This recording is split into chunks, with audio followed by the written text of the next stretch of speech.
అందరికీ నమస్కారం. రేపే మొదటి మాఘ ఆదివారం. ఎంతో పవిత్రమైన రోజు. మాఘమాసంలోని ఆదివారాలకు ఎంతో విశిష్టత ఉంటుంది. మాఘ ఆదివారాలు మాఘమాసంలోనే పవిత్రమైన రోజులు. ఎందుకంటే ఆదివారం ఆ సూర్య భగవానుడికి ఎంతో ఇష్టమైన రోజు. అందుకే మాఘమాసంలోని ఆదివారం రోజు ఆ సూర్య భగవానుడిని విశేషంగా పూజిస్తారు. మాఘపు ఆదివారం నోము నోచుకుంటుంటారు. మాఘ ఆదివారం ఎంతో మహత్యం కలిగిన రోజు. ఇది అపమృత్యువును పోగొట్టి అభిష్ట సిద్ధిని కలిగిస్తుంది.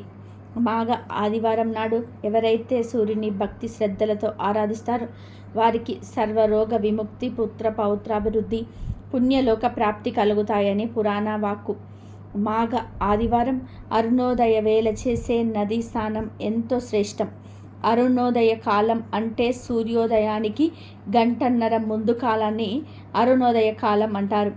ఈ సమయంలో నది స్నానం చేయాలి, లేదా ఇంట్లోనైనా స్నానం తప్పక చేయాలి.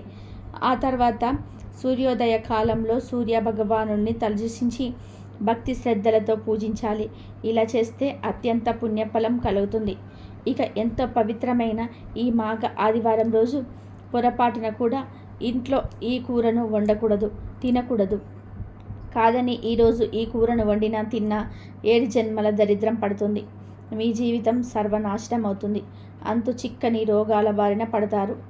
కష్టాలు వస్తాయి. జీవితాంతం నరకం అనుభవిస్తారు. సూర్య భగవానుడి ఆగ్రహానికి గురి అవుతారు.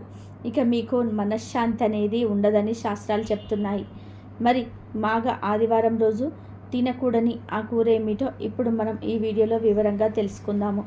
అంతకన్నా ముందు మాఘ ఆదివార వ్రత కథను విందాము. ప్రత్యక్ష భగవానుడు శ్రీ సూర్యనారాయణమూర్తి. అతనికి ప్రీతికరమైనది ఆదివార వ్రతము. ఈ వ్రతము ఏ ఆదివారమైనా చేసుకోవచ్చు. అయితే మాఘమాసంలో అన్ని ఆదివారాలు చేస్తే మంచిది. అన్ని ఆదివారాలు చేయటం వీలు కాకపోతే ఒక్క ఆదివారమైనా చేసుకోవచ్చు. సూర్య భగవానుడు అనంతమైన కిరణాలను కలవాడు. జగత్తుకు మేలు ప్రసాదించేవాడు, జ్యోతిస్వరూపుడు. దినరాత్రాలు ఏర్పరిచినవాడు, ఆయుధారోగ్యాలు ప్రసాదించేవాడు, భూలోకాలకు చూడమని దినమునకు అని వంటివాడు. అతని పేరు మీద ఏర్పడిన రోజు ఆదివారం. మాఘమాసంలో ఈ ఆదివార వ్రతం చేయటం శుభప్రదం. ఈ వ్రతం వల్ల అనంతమైన లాభాలు కలుగుతాయి. ఇందుకు సంబంధించిన ఒక పుణ్యకథ ఉంది. పూర్వం ఉజ్జయినికి నగరంలో ఒక అవ్వ ఉండేది. ఆమెకు ఎవ్వరూ లేరు. ఆమె దైవభక్తి పరురాలు. తెల్లవారుజామునే నిద్రలేచి ఆవు పేడతో నీళ్లు చల్లి బియ్యపు పిండితో ముగ్గులు వేసేది. స్నానం చేసి శుచిగా దేవుని పూజించేది. పూజ చేసే అంతవరకు మంచి నీళ్లు కూడా ముట్టేది కాదు. అవ్వ వద్ద ఆవు లేనందున పొరగింటి వారి నుంచి గోమయం తెచ్చుకునేది. అవ్వ ఏ రోగాలు లేకుండా ఆరోగ్యంగా సంతోషంగాను ఉండడం చూసి పూర్వమే ఈర్చపడేది. నా ఆవు పేడ వల్లనే కదా ఆ అవ్వ ఇల్లు అలుకుతున్నది, సుఖంగా ఉంటున్నది. నేను పేడ ఇవ్వకపోతే అవ్వకు సుఖ సంతోషాలు ఉండవు కదా అనుకొని ఆ పొరుగామె ఒకరోజు పేడ ఇవ్వలేదు. పేడ లేకపోవడంతో అవ్వ ఆ రోజు ఇల్లు అలకలేదు. ఇల్లు అలకని కారణంగా బాధతో ఆ అవ్వ తిండి తినలేదు. కాకతీయంగా ఆ రోజు మాఘ ఆదివారం అయింది. అవ్వ నీరసంగా దినమంతా పస్తు ఉండి నిద్రలేకపోయింది. రాత్రల్లా ఒకే ఆలోచన, రేపు కూడా పేడ దొరక్కపోతే ఏం చేయను అనుకుంది. కరుణామయుడైన దేవుడు ఈ చిన్నపాటి కోరిక తీర్చడా అనుకుంది. కోడి కూతతో పక్క వీధి నుంచి దిగి వీరి గుమ్మం వద్దకు వచ్చింది. అక్కడి దృశ్యాన్ని చూసిన ఆమె ఆనందానికి అద్దులేవు. ఎందుకంటే గుమ్మం ముందు ధవల వర్ణంతో మెరిసిపోతున్న ఆవు ఉంది. ఆ ఆవు అవ్వను చూడగానే పేడ వేసింది. అప్పుడే భాస్కరుడి కిరణాలు నేల మీద పడుతున్నాయి. అవ్వ గోవుకు దండం పెట్టి గోమయంతో ఇల్లంతా అలికి సంతోషంగా నిత్య కర్మలు పూర్తి చేసుకుంది. అంతసేపైన ఆవు అక్కడి నుంచి కదలలేదు. అవ్వ తను వండుకున్నదే ఆవుకు ముందు పెట్టి తర్వాత తను తిండి. రాత్రి అయినా ఆవు కదలలేదు. అప్పుడు అవ్వ ఈ ఆవు నాకు దేవుడే ఇచ్చాడని ఇంట్లో కట్టింది. ఆ రోజు నుండి ఆవును ప్రేమగా చూసుకోసాగింది. రోజు ఆవుకు మేత పెట్టసాగింది. అయితే పొడిగింటామె ఈ ఆవును అవ్వకు ఎవరిచ్చారు, బహుశా దొంగలించిందేమో అని కక్షతో గ్రామాధికారికి ఫిర్యాదు చేసింది. గ్రామాధికారి మనుషులు వచ్చి నువ్వు దొంగవు అని నేరం మోపి ఆవును తోలుకొని వెళ్ళిపోయారు. ఆ రాత్రి అవ్వ దేవుణ్ణి తలుచుకుంటూనే గడిపింది. అదే రాత్రి సూర్యభగవానుడు గ్రామాధికారికి కలలో కనిపించి ఆ అవ్వ దొంగ కాదు, ఆమె ప్రతిరోజు సూర్యోదయానికి ముందే నిద్రలేచింది. భగవంతుడి మీద ఆమెకు చాలా భక్తి ఉంది. అందుకే ఆమెకు ఆవును నేనే ఇచ్చాను. తెల్లవారక మునిపే ఆవును తిరిగి ఆమెకి ఇచ్చేయి. పరిహారంగా 10 రూకలివ్వు అని చెప్పింది. ఇంకొక వైపు అవ్వ కోడి కూతతోటే లేచి ఈరోజు అయినా పురుగా ఆమె పేడ ఇస్తుందా లేదా అన్న శంకతో వీధిలోకి వచ్చింది. అప్పుడు గ్రామాధికారి మనిషి అక్కడికి వచ్చి ఆవును అవ్వకు అప్పగించి, అవ్వ ఈ ఆవు నీదే, నష్టపరిహారంగా మా యజమాని 10 రూకలిచ్చాడు, తీసుకో అన్నాడు. గ్రామాధికారికి సూర్యభగవానుడు కలలో కనిపించింది మాఘమాస ఆదివారం నాడే. అందుకే ఆనాటి నుండి గ్రామవాసులు ఆదివారం వ్రతం చేయడం మొదలుపెట్టారు.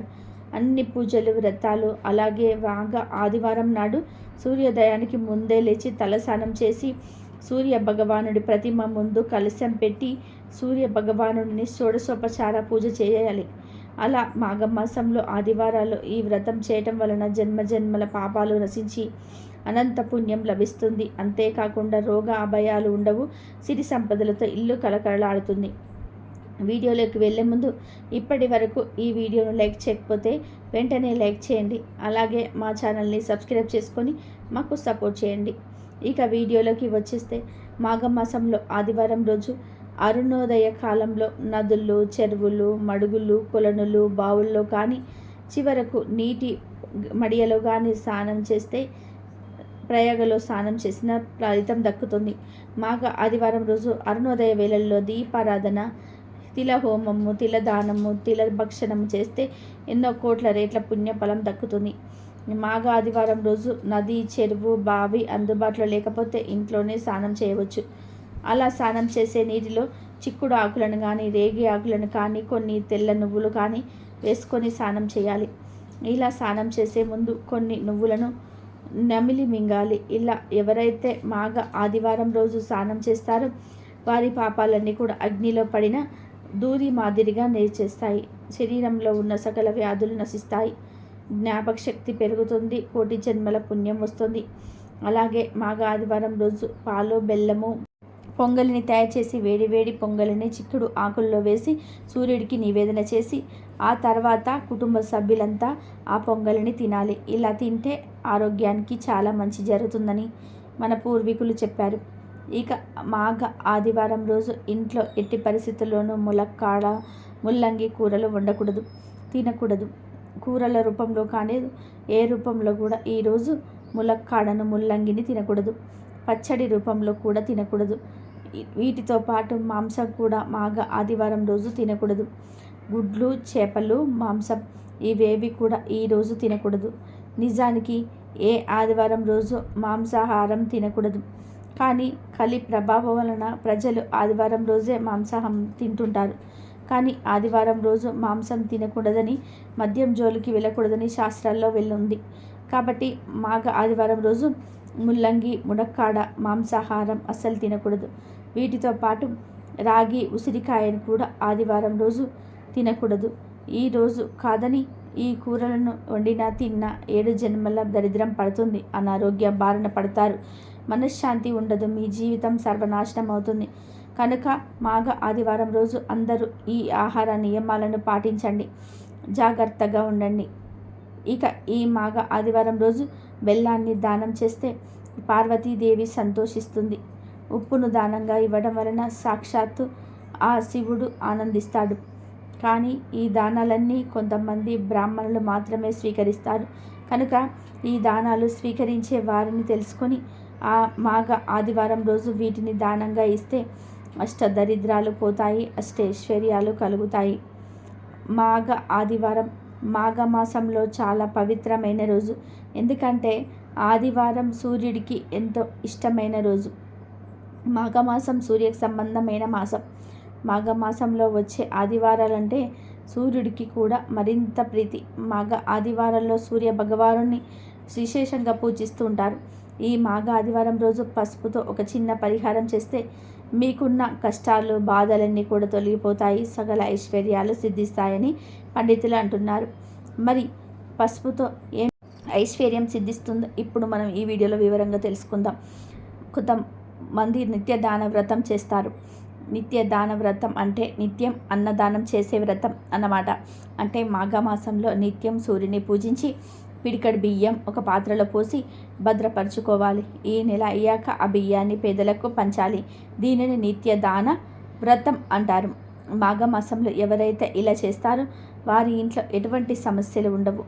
కాస్త డబ్బు ఎక్కువగా ఉన్నవాళ్ళు ఈ మాఘమాసం అంతా కూడా అన్నదానాలు చేస్తుంటారు. డబ్బు లేని వాళ్ళు రోజు ఒక గుప్పెడు బియ్యం తీసి పక్కన పెడుతుంటారు. వారి సంతానం అభివృద్ధిలోకి వస్తుందని వారి నమ్మకం. అనుకున్నది సాధిస్తారని కూడా వారికి నమ్మకం.